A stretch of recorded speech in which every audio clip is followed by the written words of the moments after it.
If you stay in a uniform long enough, it starts to feel like armor. Like the badge is a little force field, and the worst thing out here is paperwork. That's what I used to tell myself at least. I'm Ranger Miller. Or Riley, if you're one of the people who still uses my first name like it isn't a liability. I've been with the county long enough to stop introducing myself at trailheads unless someone's already mad at me. That morning, I parked at the Buckhorn Ridge turnout. The one with the dented sign that had a pack it in, pack it out sticker slapped onto it. The little trash can there always smelled like wet dog food because people toss their banana peels in there like, well, like it's natural. It was 9:12 on my dash clock, I think.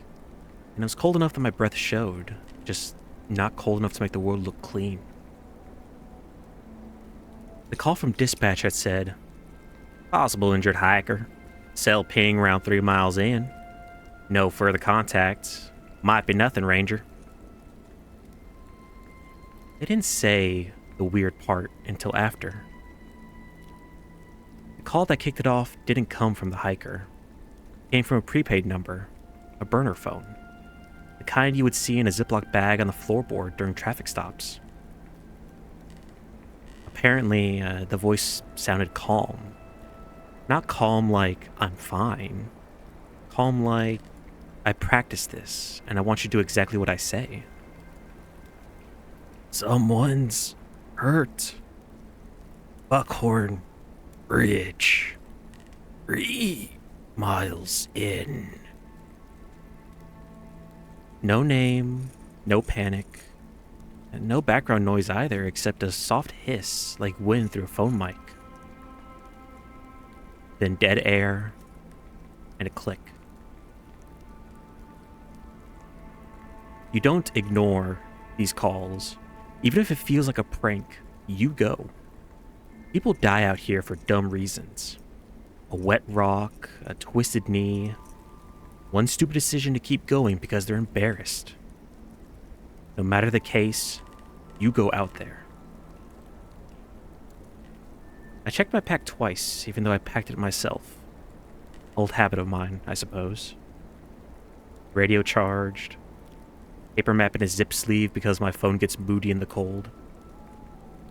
Headlamp, extra batteries, a little first aid kit that always looks too small for real injuries. A granola bar I hate. Peanut butter.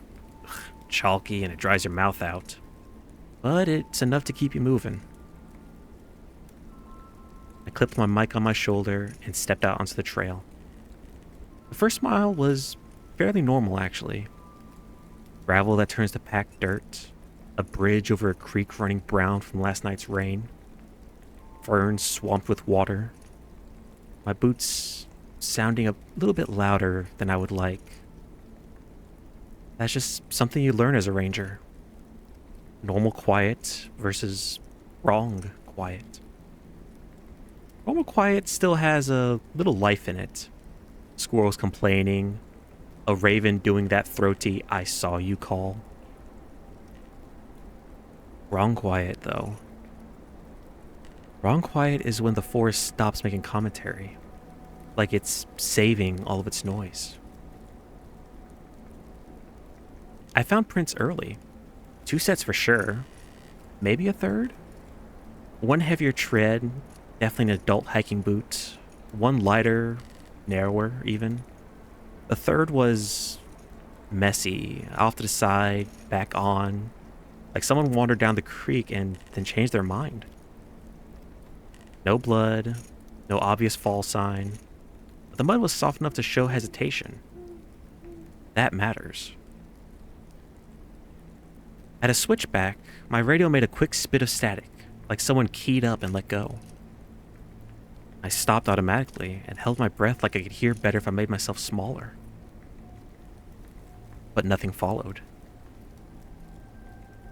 I keyed my mic anyway. Dispatch, Ranger Miller on Buckhorn Ridge, 1.5 miles in, multiple tracks, no visual on subject. You copy? Static, then a response. Copy that, Ranger Miller. Keep us updated on your situation. Over and out. I kept going. Half a mile later, I found the first thing that made my stomach do that slow, heavy drop.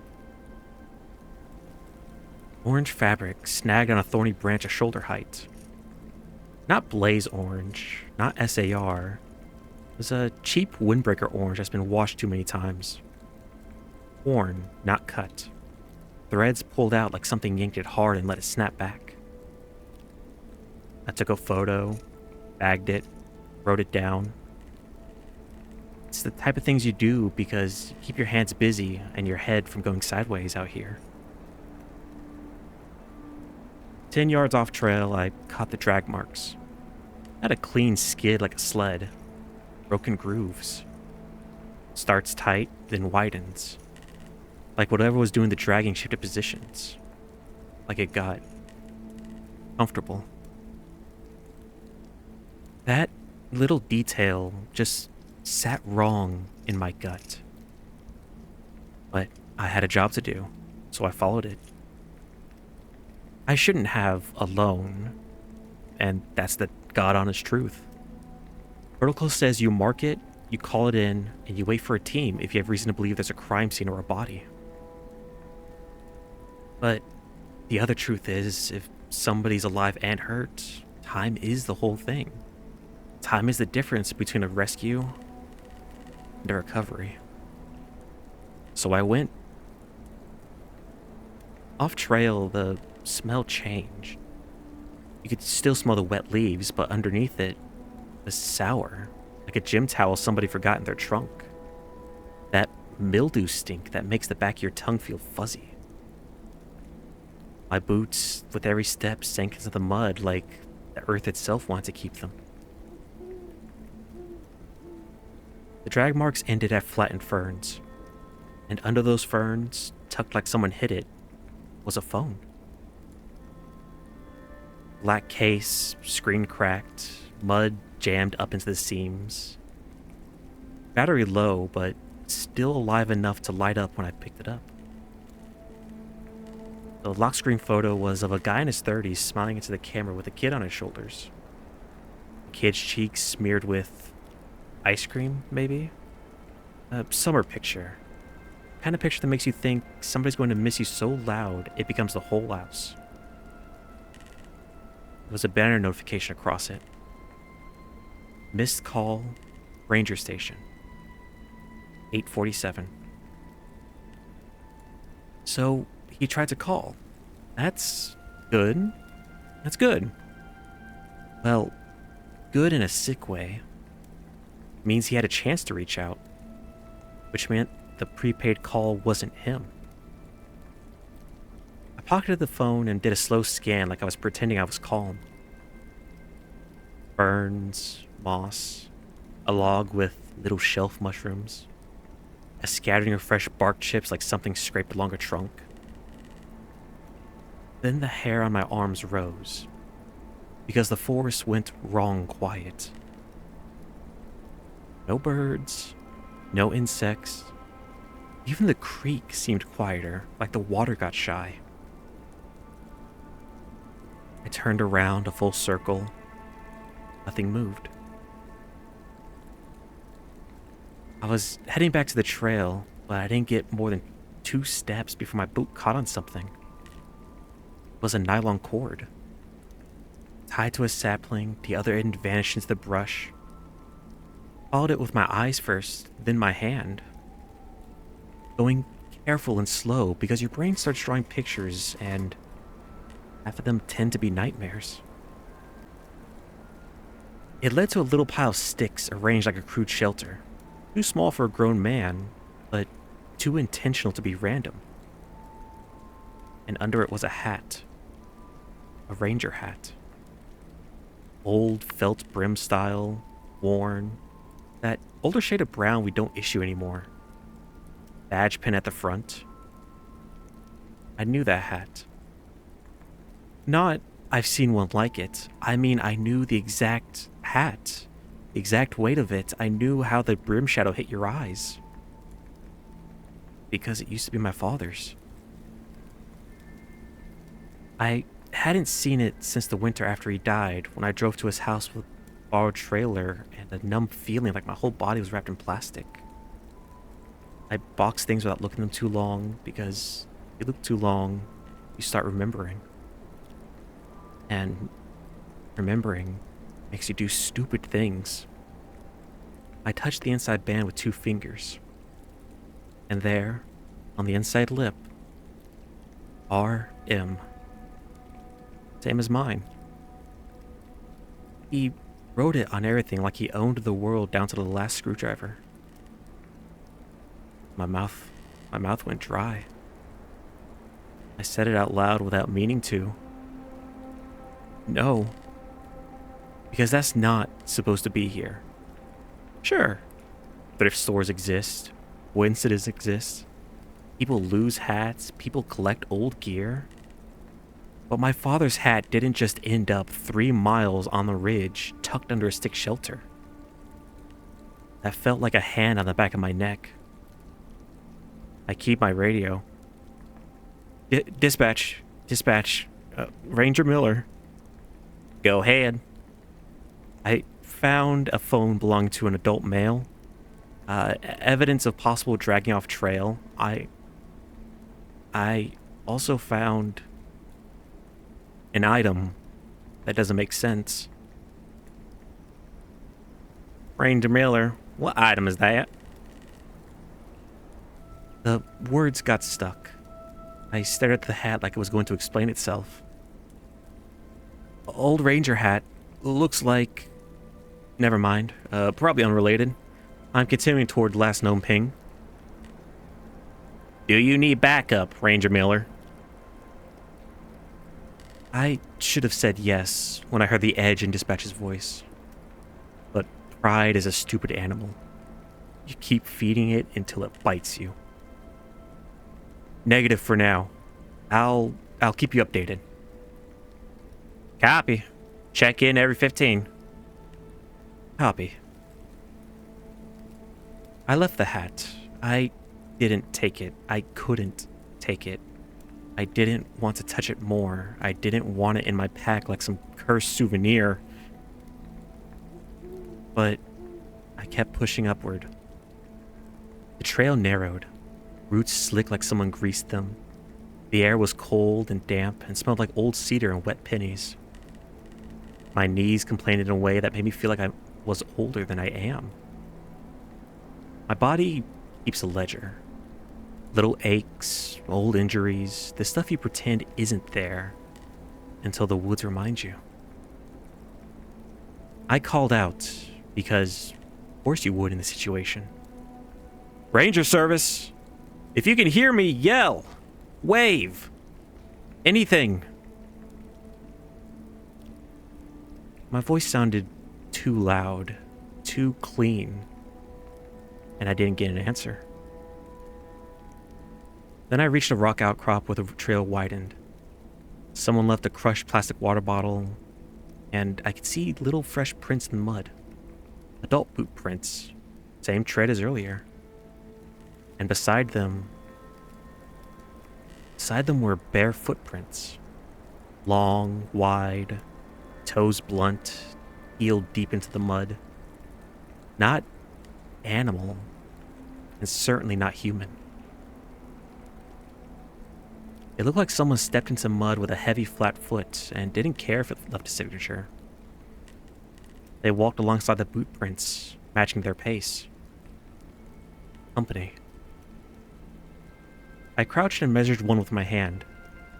Longer than my palms by a couple inches. Fresh, and the rain hadn't softened it just yet. Something had been here recently. Under the outcrop there was a dark gap. An overhang, about 4 feet high, I think. A place you'd duck into if you were cold and hurt. A place you could be dragged into. I clicked my flashlight on and dropped to a knee. The smell hit first.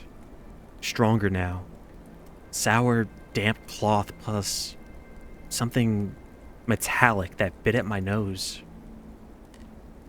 Then my flashlight caught pale skin. A hand. Fingers curled, the wrist torn, blood dried dark. For a second, half a heartbeat, my brain tried to turn it into a glove. And then it hit me. Reality landed, and my stomach clenched so hard it felt like I might fold in half. I backed up and stood too fast, my head swimming. I had to force myself to breathe as my heart pounded in my chest. Okay. Scene. Evidence. Report later. People now. Scene. Evidence. Report later. People now. I keyed my mic. Dispatch. I have located human remains. Repeat. Human remains. Possible attack. I need law enforcement and SAR. Immediate. Dispatch was fast. Copy, Ranger Miller. Units en route. Stay on scene. Do not disturb the evidence. Do you have eyes on suspect or wildlife? I stared at the overhang like it might move. No eyes on suspect. No wildlife observed. Copy. Are you safe, Ranger? I opened my mouth to answer, and the forest made a sound behind me. Not a footstep. Click. Like someone pressed their tongue to the roof of their mouth. I spun around, but I saw nothing. But the clearing felt occupied, like the air got heavier, like something was watching me. Dispatch, stand by. And then my radio started to crackle. Not normal static. Rhythmic. Like someone was tapping the transmit button in short bursts. Then a voice pushed through, breathy, close to the mic. Miller. My skin went tight. Miller? Ranger Miller, we lost you. Say again. I stared at my radio like it had grown teeth. Dispatch? Did you just say my name? Negative, Ranger. Confirm your status. Over. The other voice came through again, softer, like it enjoyed the feeling of my stomach dropping. Oh. Yeah. I shut the radio off, just clicked it dead. Instant silence. My own breathing sounded loud and animal. My heartbeat thumped in my ears. Without the radio on, I heard something else. A faint, whispering rasp, like dry fingers rubbing together. It came from the tree line. I backed until my shoulders hit the rocks behind me.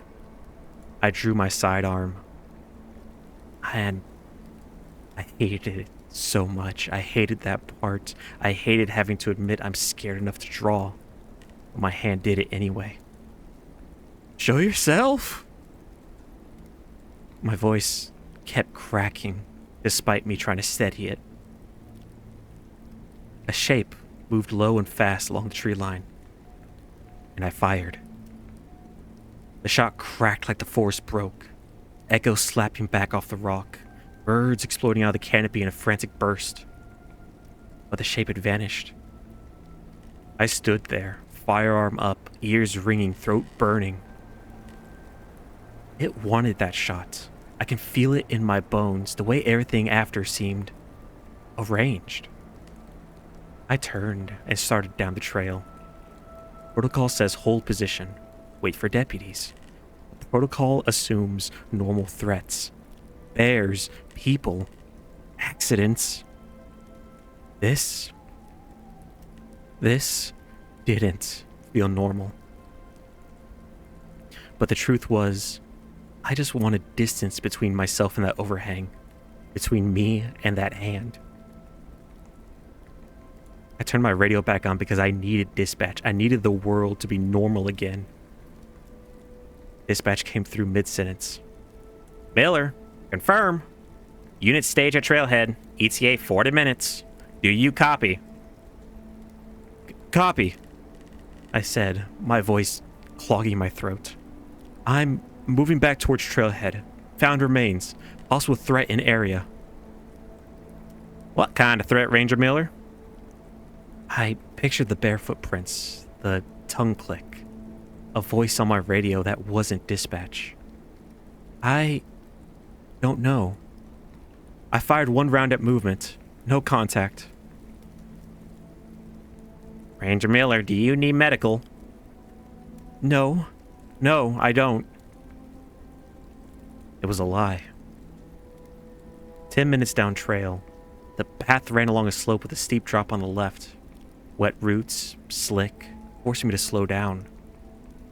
I could feel blood drying on the back of my neck from the earlier hits I didn't remember happening.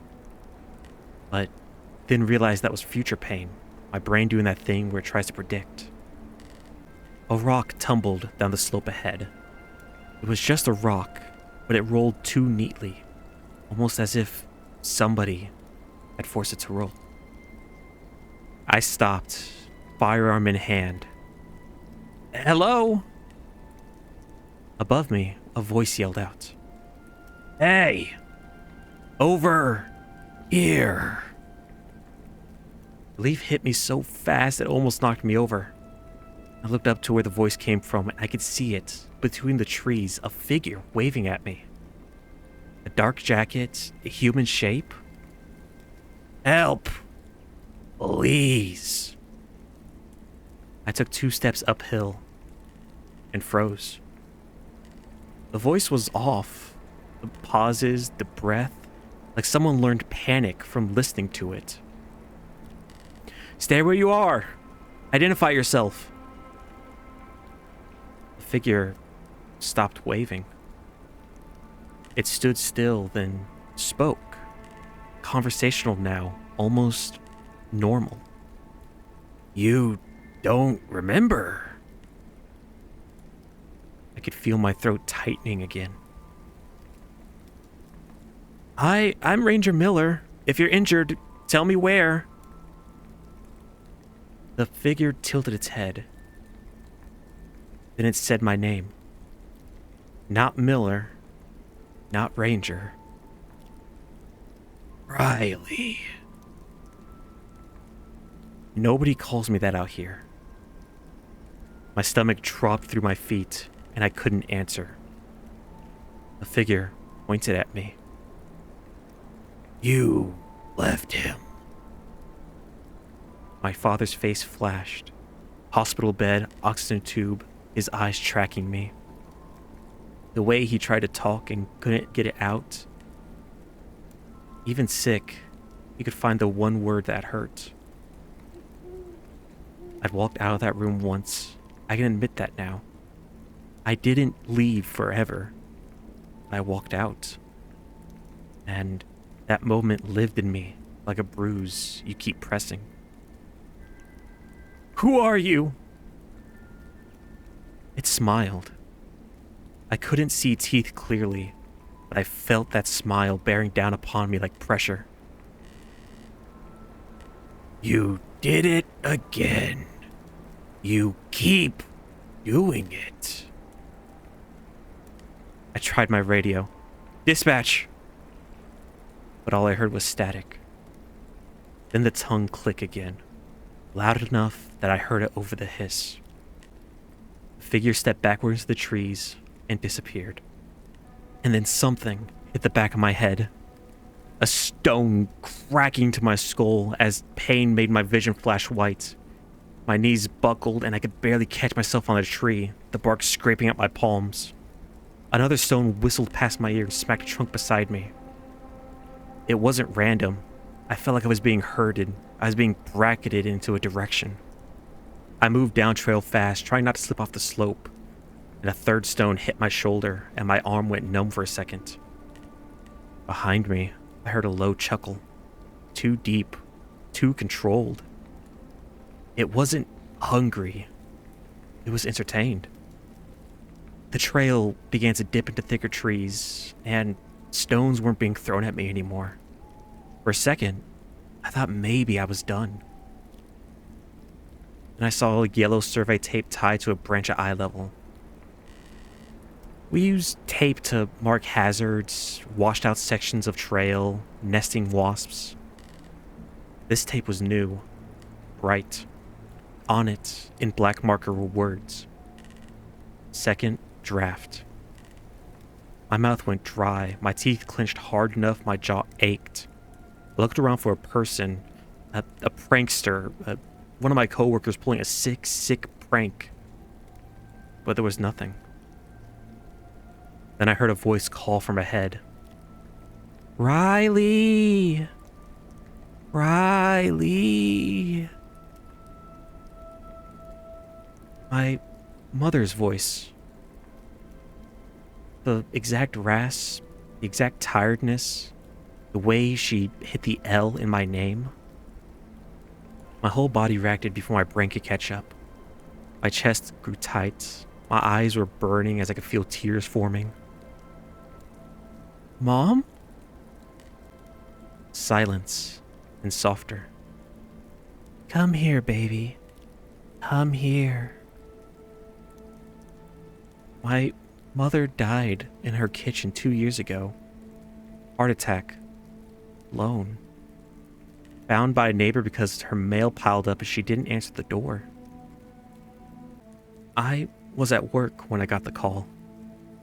I drove 3 hours with my hands locked on the wheel so hard my fingers went numb. I've replayed what ifs until they've worn smooth. But hearing her voice out here made something in me twist. No. No! A quick laugh, too sharp for her, and the illusion cracked. Then the voice changed into that practiced prepaid tone. Possible injured hiker. Could be nothing. My skin crawled. It was looping my own day back at me like it was proud of its work. I ran. Controlled, at least as controlled as you can be on wet dirt. Not a full sprint because ankles snap and then you die slower.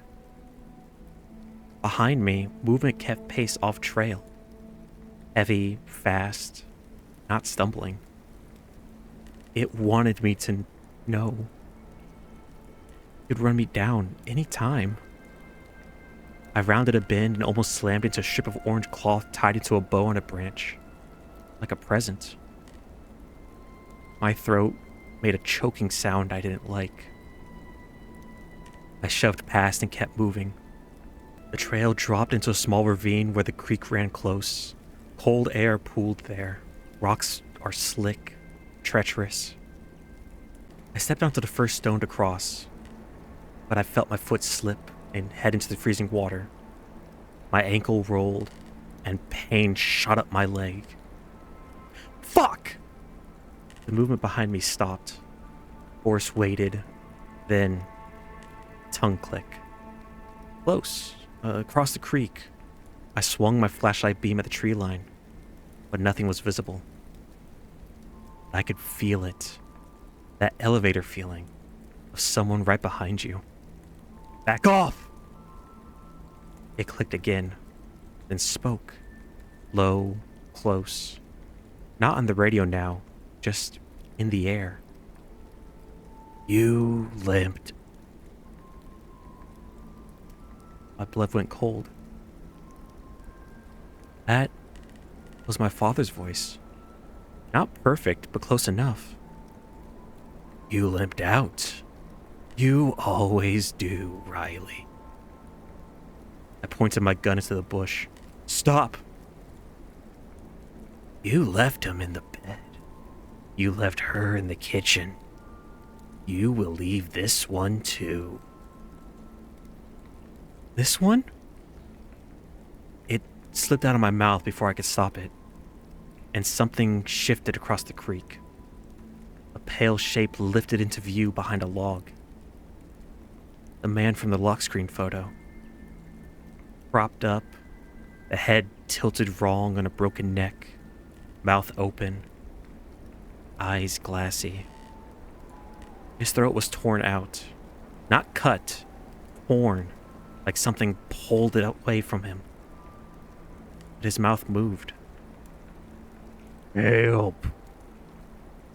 It wasn't him. Thing was using him like a speaker. My stomach flipped and I fought down a gag. It wanted me to cross. It wanted me in the ravine where footing is bad and escape is narrow. It had staged it. I raised my gun at the dead man's head. Sorry. And I fired. The head snapped back, and the body went still. For a half second, everything froze, like the whole woods was holding its breath. Then a shriek ripped through the ravine, high and furious, not pain, more like offense, like I had denied it something. Brush exploded across the creek, and the thing came out in a blur of long limbs and wet bark skin, vaulting the log like it weighed nothing. It stepped on the stones without slipping. It knew exactly where to put its weight. It charged, and I fired again and again. One did hit. I know for a fact I hit it at least once. But it didn't slow, even as dark fluid sprayed out around it. It closed distance fast, far, far too fast, and I turned and ran. My ankles screamed, my ribs started hurting from the way I was breathing, my pack bounced and smacked my spine, and my throat tasted like metal.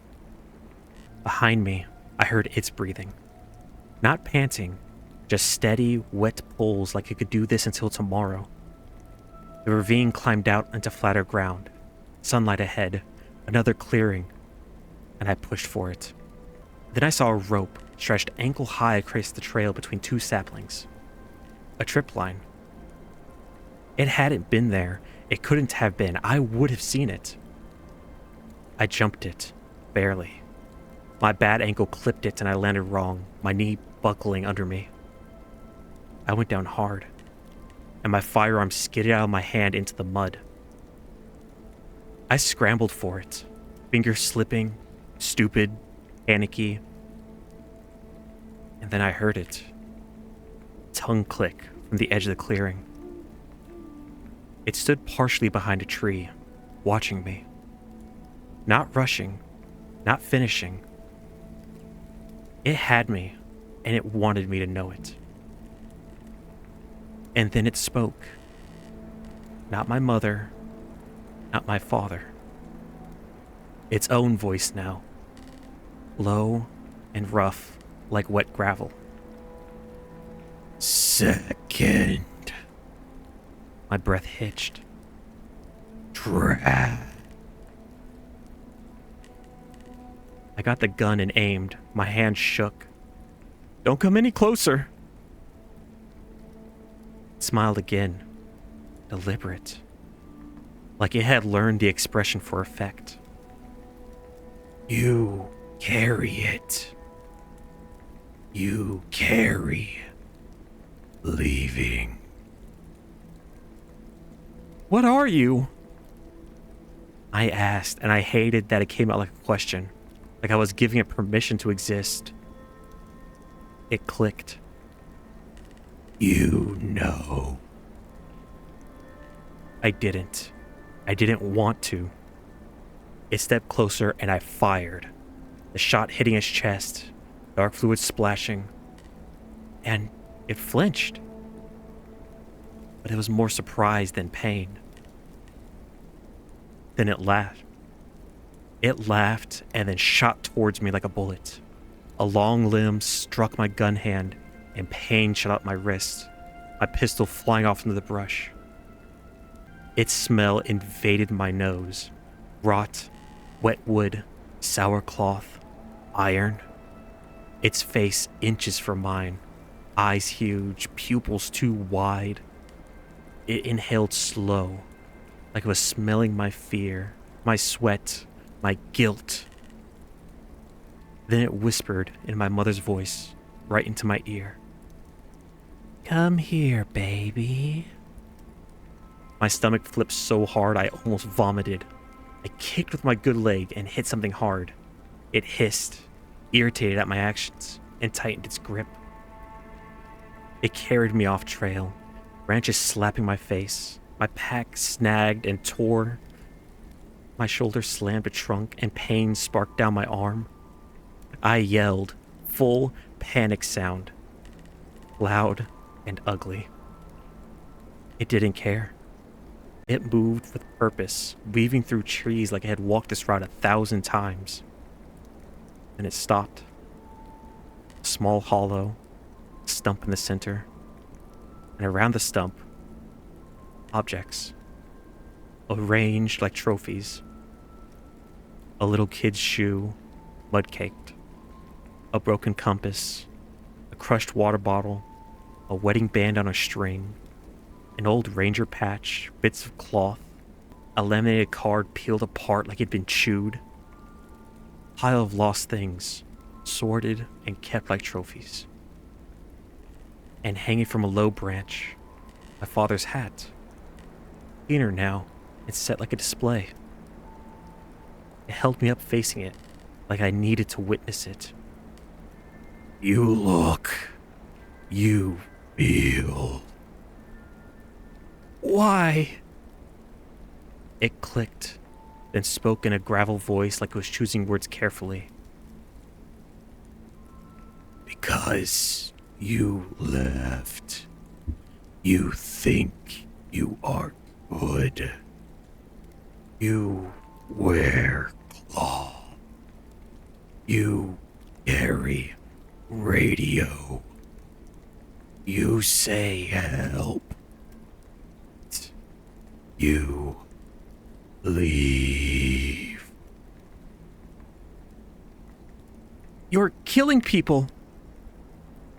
It paused, like it was considering whether that mattered. You think only teeth is killing. You think only blood. Then, softly, my father's voice. You killed me too. Something hot snapped inside of me. Rage. Sharp. And stupid. No!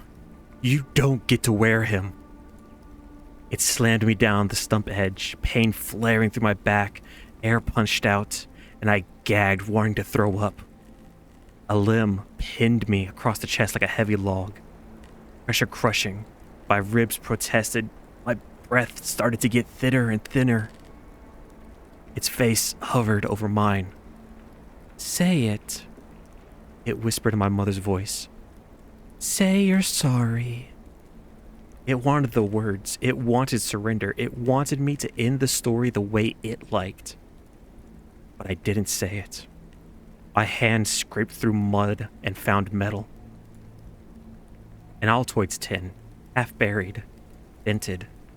Another trophy. My fingers worked at it slow, pretending my face was the only thing happening. It washed my eyes, not my hands. Inside, I felt damp matches, a cheap lighter, a strip of cloth, and folded mushy paper. The lighter, that's what mattered. I slid it onto my palm and flicked. Nothing.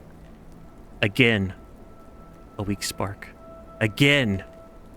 Flame. The thing recoiled half an inch. A real reaction for the first time. It was showing fear. I shoved the flame towards his face, and it jerked back with a hiss. Pressure on my chest lifted enough for me to gulp air. I rolled off the stump and got to my feet, shaky, half falling, my vision spinning. The lighter flame wavered. My thumb shook. The thing, it clicked rapidly now, agitated. It stepped toward me anyway, slow, like it knew that fuel was limited. Then it spoke in my own voice, quiet, personal. The voice I hear at 2 a.m. when I'm staring at a ceiling. You're not going to make it. I backed up, eyes scanning for the trail, and I saw a slope, an exit.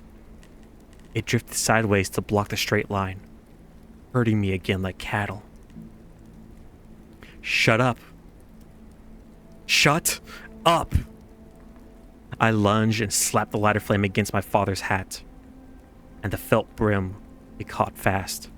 Fire crawled like it was thirsty. The thing shrieked, furious, and swatted at the hat, trying to stop the fire. Not because it cared about my dad, but because it cared about its shrine, and that gave me leverage. I shook a match out, struck it, and tossed it onto the pile of trophies. The fire caught, plastic shriveled, and the smoke rose sharp and choking into my lungs. The thing whipped towards me, eyes wide, mouth open in a scream, and I ran. Down the slope, slipping, grabbing branches, falling forward and catching myself. My ankle rolled again and I saw stars for a second, but I kept moving. I wasn't brave. I was desperate. Behind me, it came fast. It was done playing with me. I hit the trail hard and pushed forward like my life was attached to my boots. My radio bounced against my shoulder and I keyed it without thinking. Dispatch! Miller! Active threat! Static. Of course. But I ran anyway. The trail blurred. My breathing got ragged. My hands went numb. My mouth tasted like pennies. But I kept running. I heard it close behind. Wet breath steadily breathing. I glanced back once and saw it fully in a strip of light between trees. Tall, long, bark skin stretched, eyes bright, and mouth curved into that deliberate smile. It smiled because it knew it could stop me any time. It just wanted to see how far I'd run. I hit the creek bridge and almost slipped. Grabbed the railing hard enough that my wrist screamed at me as I felt bones shifting and cracking. But I kept going. Then I saw the orange ahead through trees. A vest. SAR. For a second, relief hit so hard my knees went weak. I waved a jerky arm. Help! Please! Over here! An SAR guy turned, eyes widening, young, serious. A little too clean looking for this mess. Behind me, the thing stopped. Not slowed, stopped. It vanished into the trees like someone had flipped a switch. No crashing, no footsteps. Just gone. I stumbled towards SAR. He grabbed my arm as I was almost ready to fall into the earth. Hey man, are you okay? Hey, there's something. Smart. Mimics. My radio crackled clear as day. Miller, Ranger Miller, units are at your location. Confirm your status. Over. And under that, like a whisper pressed into the static, was my father's voice. It was soft and almost proud. You made it out, like you always do. The SAR guy stared at me. What? I looked past him into the trees. Nothing moving, just green leaves, shadow between the bark. I felt eyes. I swallowed hard and forced my voice to steady because if I sounded crazy right now, they'd treat this like a mental health issue and walk right into a trap anyway. Radio interference. Listen, 3 miles in, rock outcropping, human remains under an overhang, drag marks, bare footprints. It set trip lines, it used voices, it hurted me. Do not follow any tape you didn't place yourselves. The deputy showed up fast after that, then another ranger, then more SAR. Real people, real gear, real footsteps on the dirt. Someone wrapped gauze around the back of my head. Someone asked my date of birth like they were anchoring me to reality. Someone shined a light in my eyes. I answered like a robot. As they geared up to go back in, I kept watching the tree line. The forest looked normal again. Birds chattered, wind moved the leaves, like it wanted to pretend it hadn't just spoken in my mother's voice. Dispatch came through again on my radio. Ranger Miller, You need transport to the hospital. Over. Before I could answer, my mother's voice slipped in. Tired. Quiet. You can't save everybody, dear. I shut the radio off so hard my thumb hurt and tossed it onto the truck seat like it might bite. The medic looked at me like I was crazy. You good? I stared out at the trees, my voice feeling hollow. No, but I'm here. He didn't know what to do with that, so he just tightened the wrap on my wrist. They drove me out, and I tried not to look back. Tried not to look back. But when I did, at the last bend through the rear window, shape stood at the tree line, still, tall, and watching me. And even from this distance, I could tell it was smiling. Not happy, just certain. Because it didn't have to drag me to get me back out there again. It already learned the easier method. It can just call for help. And part of me, some old, stupid part that still responds to that word like it's a command, will start walking back before I even realize I moved.